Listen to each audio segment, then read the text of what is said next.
कि एक बार ऐसा होता है कि एक व्यक्ति गांव से शहर जाने को होता है।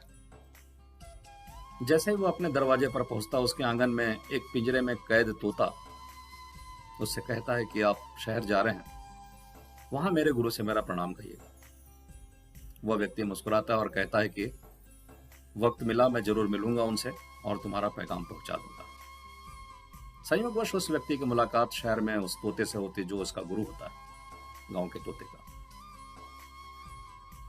वह जब संदेश देता है तो वह तोता कहता है कि मैंने उसका प्रणाम स्वीकार किया,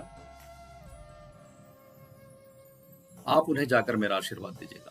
इतना कहने के बाद में उस तोते की मौत हो जाती है। जब वो व्यक्ति गांव लौटता है और सारा वाक्य उसके साथ में साझा करता है उस तोते के साथ में, तो वो तोता कहता है कि मैंने उनका आशीर्वाद स्वीकार किया। और इसके बाद में वो भी छटपटाने लगता है, तड़फड़ाने लगता है, व्याकुल होने लगता है।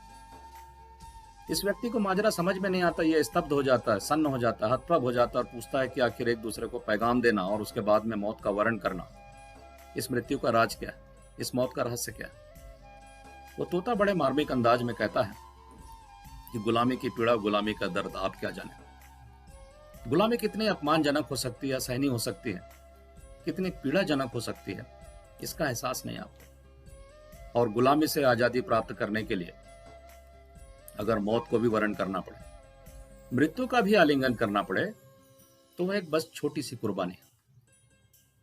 और दरअसल हमने एक दूसरे को पैगाम दे करके अपनी जो आजादी की अभिलाषा है, स्वतंत्रता की जो हमारी आकांक्षा है, उसको ही हमने अभिव्यक्ति दी।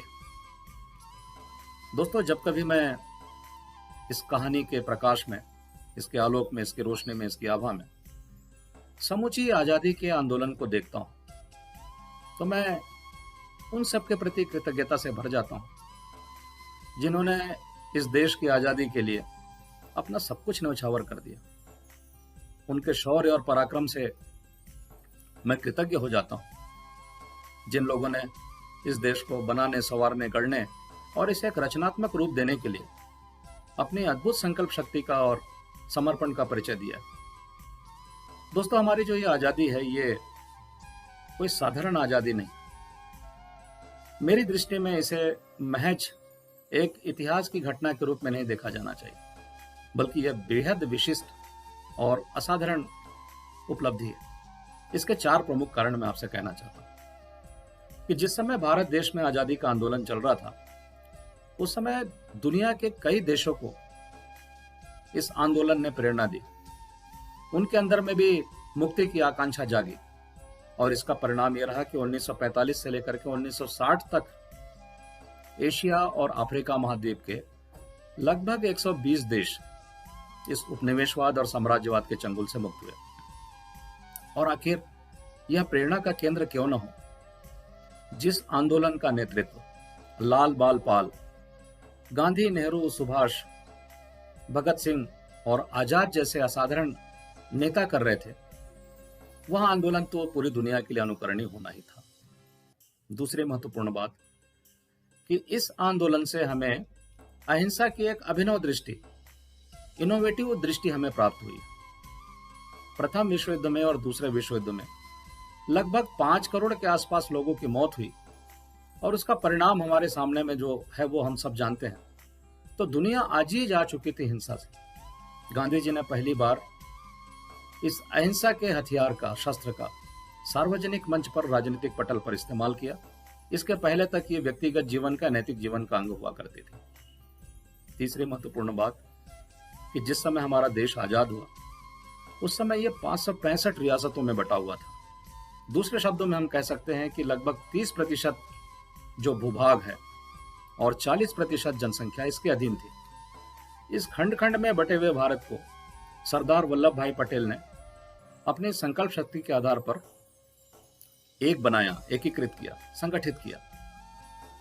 अगर हम इसे काव्यात्मक भाषा में कहें तो कन्याकुमारी से लेकर के क्षीर भवानी तक, कोटेश्वर से लेकर के कामाख्या तक, जगन्नाथ से लेकर के केदारनाथ तक, सोमनाथ से लेकर के काशी विश्वनाथ तक, समेत शिखर से श्रवण बेलगोला तक, गया से लेकर के सारनाथ तक, अमृतपुर साहिब से पटना साहिब तक, अंडमान से लेकर के अजमेर तक और लक्षद्वीप से लेकर के लेह तक, अनेक हिस्सों में जो बटा हुआ भारत था उसे सरदार वल्लभ भाई पटेल ने एक बनाया, एक सूत्रों में पिरोया। चौथी महत्वपूर्ण बात कि इस आजादी के आंदोलन ने हमारे देश को दुनिया का एक बेहतरीन संविधान दिया है।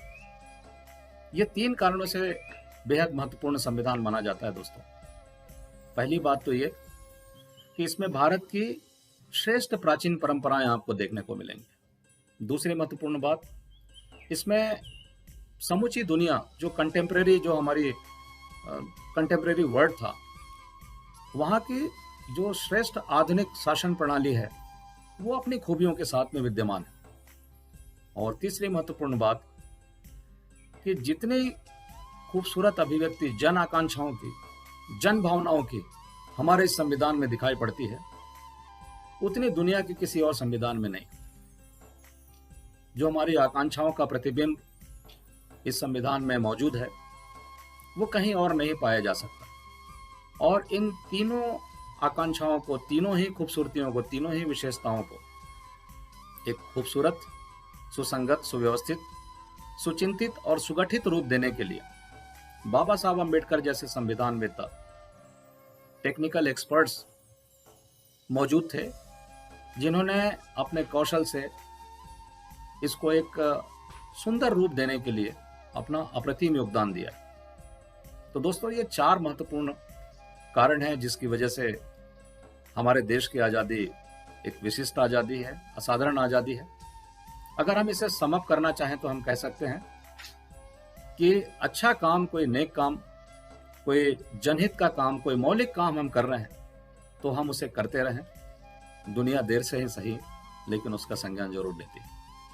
दूसरी महत्वपूर्ण बात, अहिंसा आज भी एक कारगर, एक प्रभावशाली हथियार है, सिर्फ उसे चलाने की कला आनी चाहिए। तीसरी महत्वपूर्ण बात कि वार्ता कौशल के माध्यम से हम जटिल से जटिल समस्याओं का समाधान ढूंढ सकते हैं। और चौथी महत्वपूर्ण बात कि प्रत्येक व्यक्ति की सुरक्षा, उसके सम्मान और उसकी गरिमा का ध्यान रखते हुए हम अपने इस देश को लोकतंत्र के पथ पर चलते हुए एक स्वर्णिम भविष्य का निर्माण कर सकते हैं। तो दोस्तों, आइए एक बार फिर से हम उनके प्रति इन शब्दों में कृतज्ञता व्यक्त करें कि आइए झुककर सलाम करें उनको जिनके हिस्से में यह मकाम आता है। बड़े खुशनसीब होते हैं वे लोग जिनका जीवन देश के काम आता है। बहुत बहुत धन्यवाद।